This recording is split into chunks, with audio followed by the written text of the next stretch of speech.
All right, so welcome back. Let us start with our next session, which is proposal automation. How can proposal automation help bid teams prepare proposals faster? What are the other benefits of automation? What can be automated and what cannot be automated in the bid cycle? We have a wonderful person here from Coimbatore who is going to be speaking to us, who is not a bid and proposal person apparently, a backbencher unless he is forced to come in front, and primarily from a sales background. Please welcome on stage Merwyn Reeves.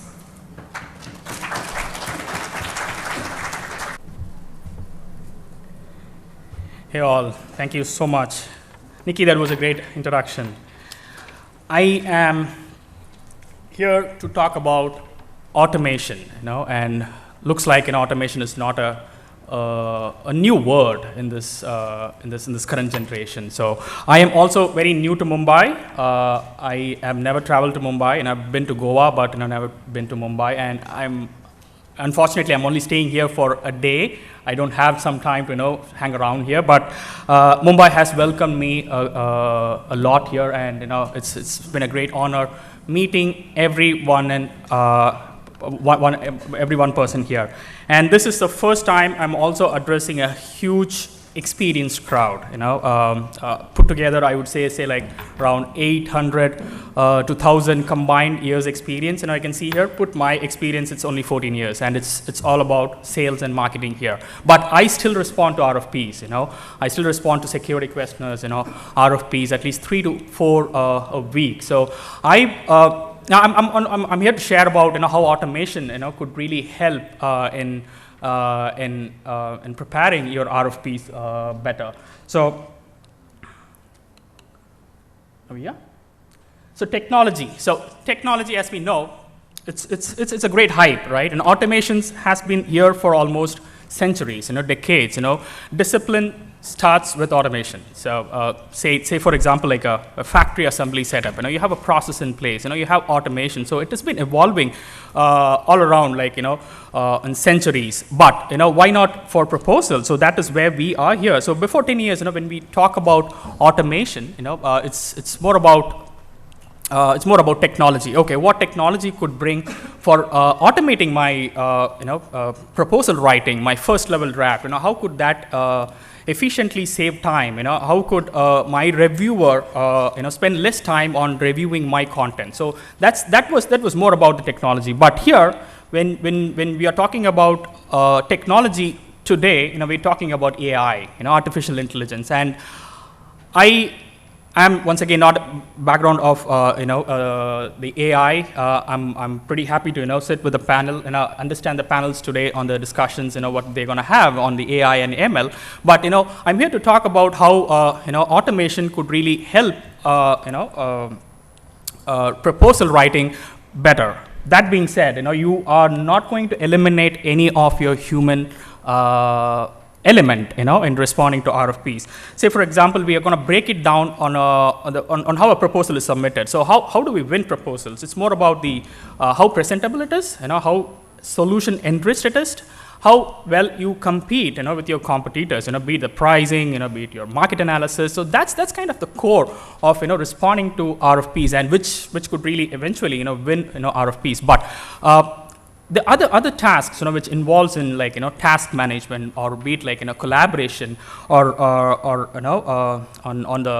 on the section templates, on designing those presentations, those what we call that as a non-valued or non-core job of the RFPs, and that is where we are. That is where I'm talking about in terms of how automation could help you save and drive towards winning proposals. So technology, it's all hyped, as I told you.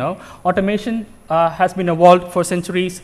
Technology is smart, it's accessible everywhere right here. So there's going to be a complement. The technology is going to complement, in each one's roles and responsibilities here. So how would automation, really help in responding to RFPs is where you kind of, start spending time in SWOT analysis, in competitor analysis, and better pricing strategies, which is going to be the core in winning proposals. And that's exactly what I'm going to talk about today.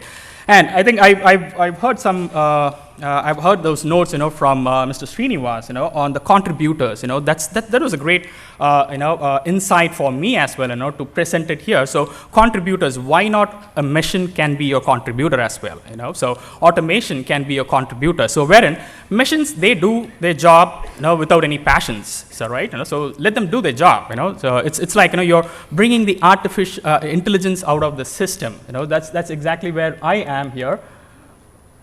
So, I'm not sure how many of you had watched the movie Terminator. So that was a great threat, right? It was like 20 years ago. We talk about artificial intelligence as a great threat to the mankind. Here is a quote from Terminator, that I wanted to show you here. But once again, it is no longer a threat. A human is going to drive that artificial intelligence in proposal management. So I've just gone ahead and changed it to look good, for the APMP event today. Human decisions are removed from proposals response process. The APMP begins to learn geometric grade today. So embracing and using automation. So as I told you, the role of AI, proposal management automation, is just taking the intelligence out of the system. Say, for example, the complement the system. What can a technology complement, in using and, driving your RFP proposal? Say, for example, I'm just, giving you a kind of a very realistic, examples here, like a calendar. How best would that be, like, when when a contributor is assigning this to an SME for a specific sections or a specific question, and what if the system throws you back that, hey, this person is out of office? Do you want to choose someone else? So help choose authors, which could really save you a lot of time, as well as send out reminders. So let the system do that job, instead of sending out. And I've done that, I've done that like 3-4 years ago.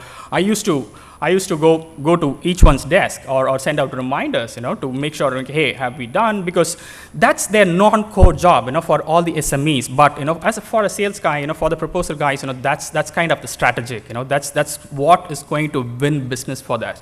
So let the system take its chance, let it do its job, sending out reminders, sending out alerts, sending back an escalation to you, hey, this person is not here, or maybe he's on an emergency leave. The system is going to let you know, so that you're well prepared on what you're basically going to drive those as.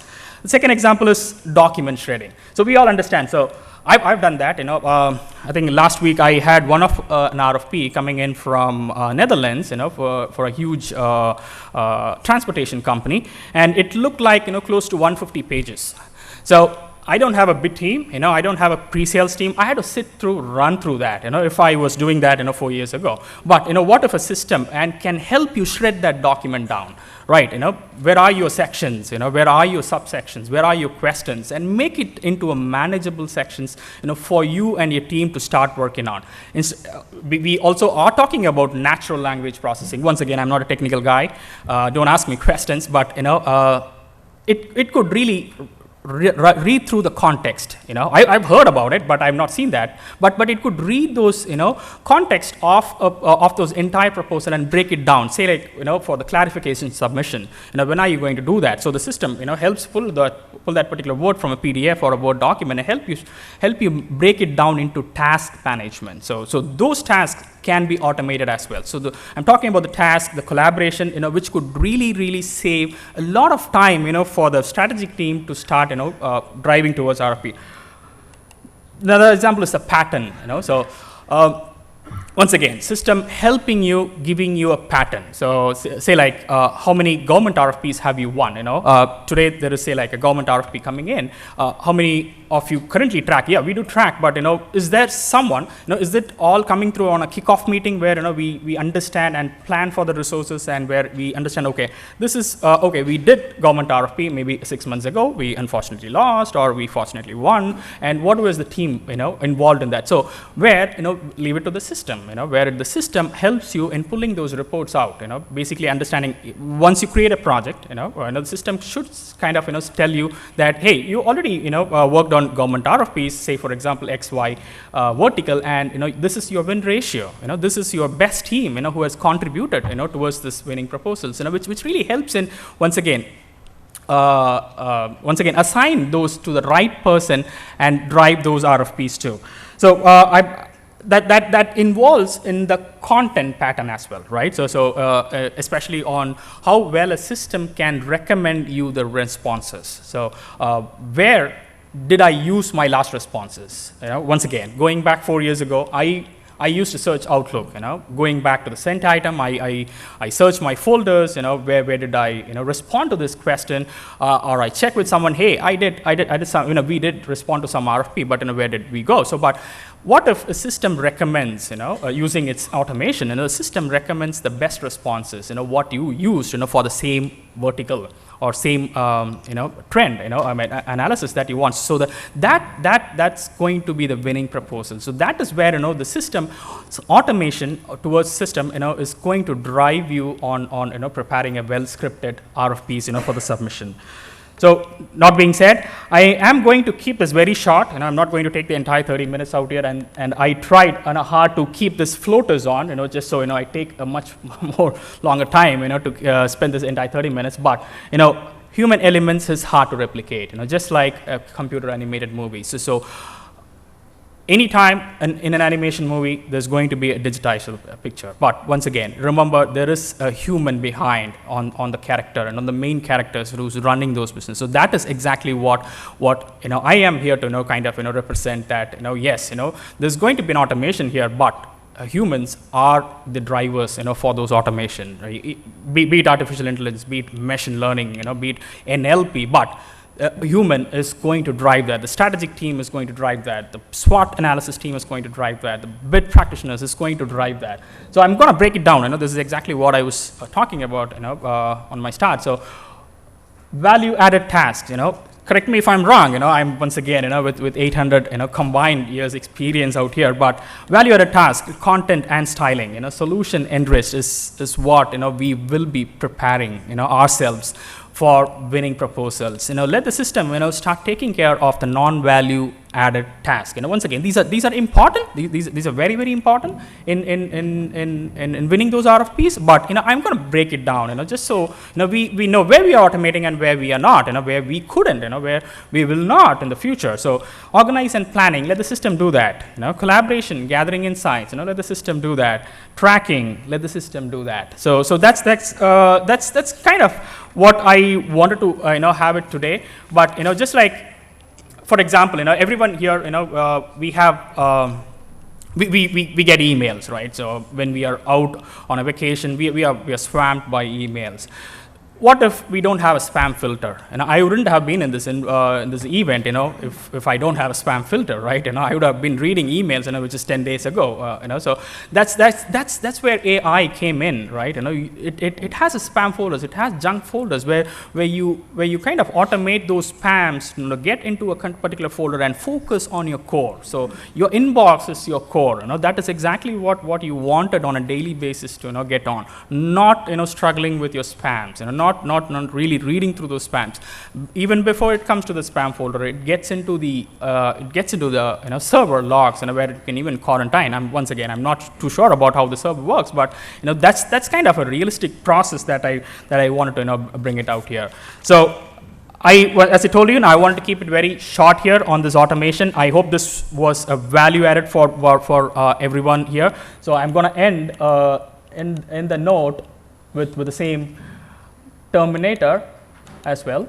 So before that, there is this, something what automation can help in some of these mundane or non-value-added tasks. Non-value-added tasks adds weightage in crafting winning proposals. This is exactly what we discussed. Lives of proposal team much more easier. Once again, you are driving those automation. You are driving the technology towards responding to RFPs. Help deliver quality, error-free proposals on time, allowing business more leeway in making conception choices when deciding to pursue opportunities.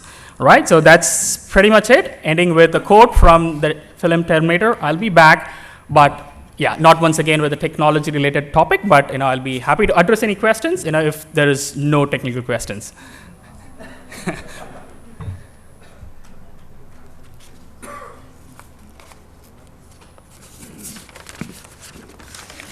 I think I covered 15 minutes. So any questions, guys? I'll be happy. Yeah, go ahead. So what you have explained is that all the AI or ML is based on the data analysis, right? Means if you have the proposals or the backlog or the data already having, then it will choose out of it and it will let you know. But if it is totally a new setup, a startup, how this AI and all ML will help in getting the best proposal? No, that's a great question. For a startup, exactly, once again, a startup, someone is going to have an experience in bringing those responses back. So that's a tricky question. Once again, that's a tricky question. But what I would have in your shoes is look at my analysis and bring those analysis back. But an automation can do a Google search, right? Can do a Google search, but it can't really get into your competitor's shoe, right? So that is something that you can. I'm not sure which system does that, but for a startup, you need to have some preparation. So any RFPs that you're starting, there is a preparation. Any startup, even you have a startup company, there needs to be preparation. How are you going about sales and how are you going about marketing? So you have to bring those, collate those informations, consolidate it, and put it as a repository for you. So that would really help. But no content or no historic information, the system is not going to drive. So it's like adding fuel to your car to run. That's pretty much it. Hi. So what are the formats that are supported on the tool? Is PPT supported, because major submissions happen on PPT? And can I have your name, please? I am Pupul. I'm Pupul Tata. All right, sounds good. Thanks. So I'm not really here to talk about what RFPIO could help you here, but in general, and I was talking about automation. So a Word document was possible. When I'm talking about RFPIO now, where I am not once again here to sell, but it was possible for RFPIO to bring in a spreadsheet, to bring in a SIG format. How many of you are responding to security questionnaires, like 1,200 security questionnaires and standardized information gathering, CAIQ file? RFPIO did that. We brought in PDFs, editable PDFs. No system in the world could read through a non-editable PDFs. Even I'm not sure even the readers could do that.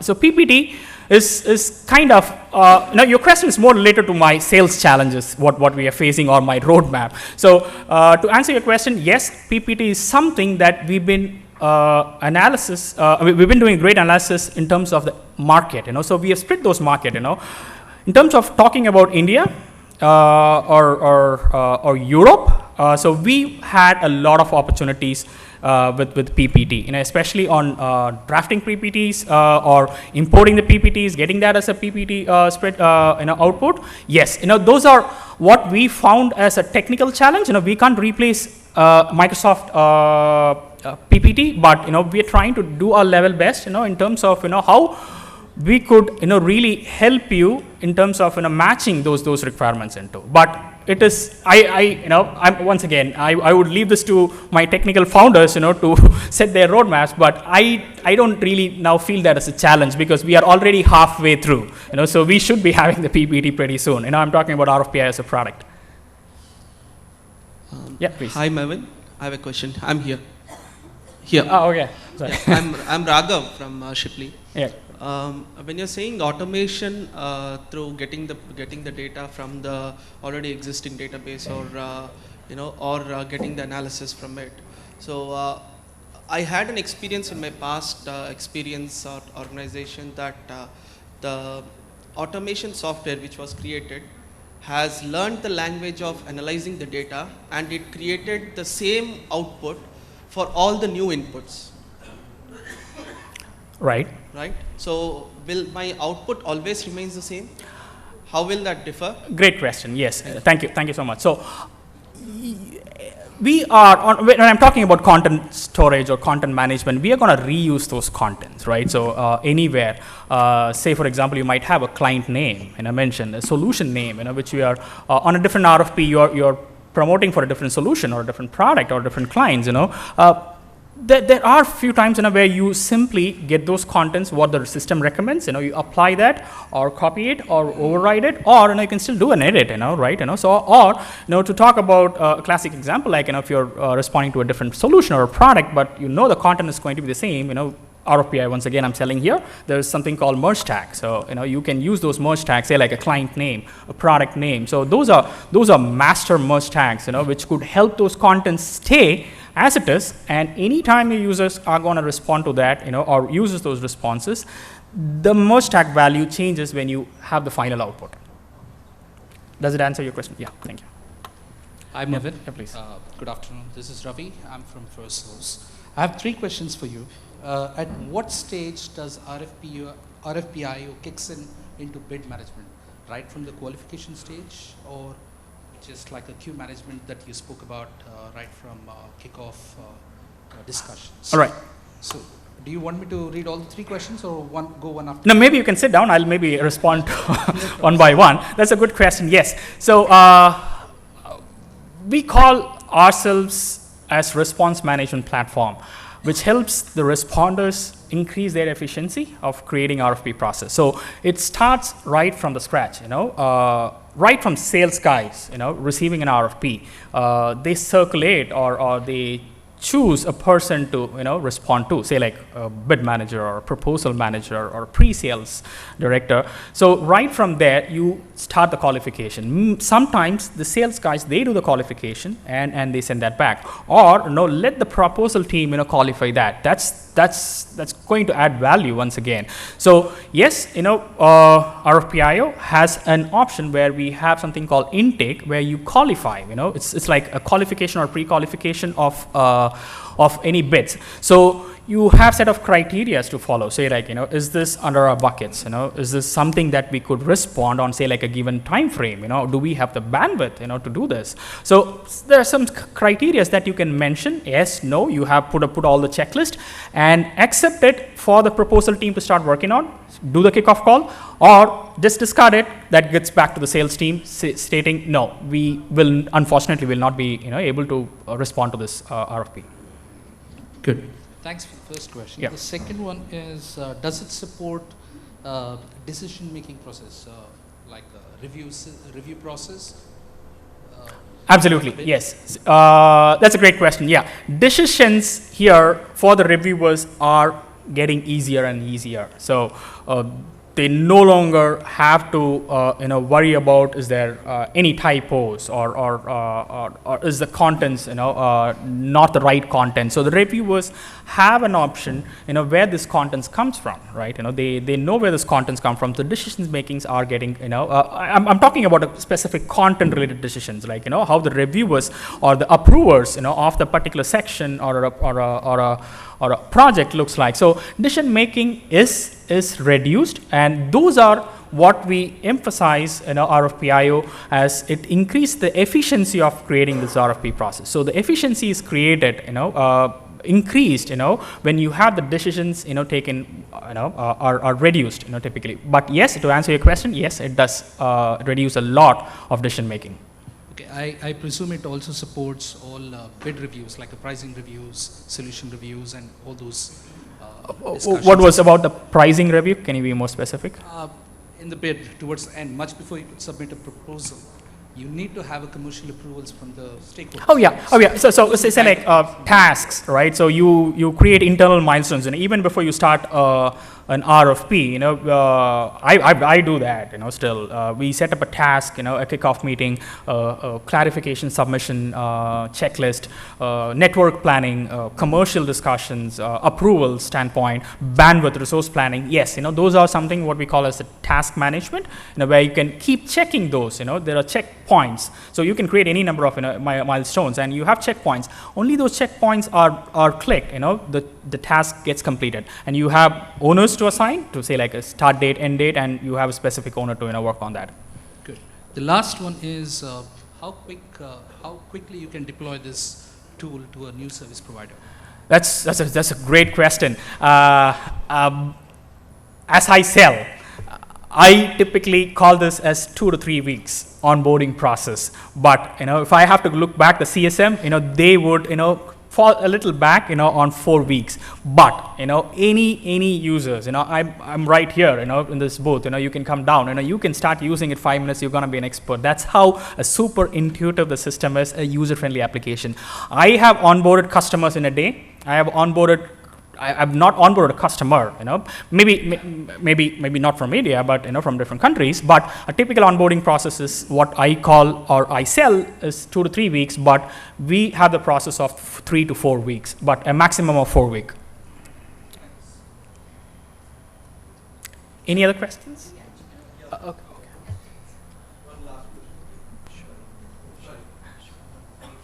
Yeah, hi. My name is Dinesh. Yeah, Dinesh. Yeah. So, since you asked no technical, so I'm asking you sales question.